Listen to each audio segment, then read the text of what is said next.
आई वडील आजकाल आपापल्याच कामात इतके व्यस्त असतात की मुलांना वेळच देत नाहीत.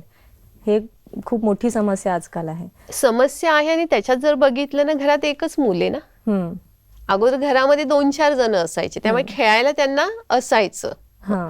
आणि त्याबरोबर आज काय होतंय, मुलांचं ग्राउंड वरती जाणं सुद्धा कमी झालंय. हो, बाहेर जास्त जातच नाहीत, घरात असतात किंवा मित्रमैत्रिणींच्या घरी जातात किंवा कम्प्युटरवर, लॅपटॉप, मोबाईल हेच त्यांचं विश्व झालंय. हो, मुलांना तुम्ही लहानपणापासून खेळायला शिकवलं, तसं मुलांना खेळायचंच असतं. पण परत तिथे तुम्हाला काहीतरी थोडंसं वेळेचा अभाव येतो आणि वेळेचा अभाव आल्यामुळे तुम्ही तुमच्या पद्धतीने त्यांचा टाइम सेट करतात. ह्यावेळेस तुम्ही फ्री आहात ना, तो वेळ मग ग्राउंडवरती घेऊन जायचं, त्यांना खेळायला लावायचं, 1 तास झाला घेऊन यायचं.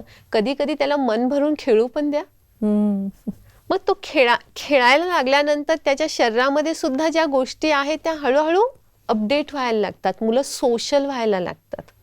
समाजामध्ये मुलांची एक वेगळं नातं बनायला लागतं.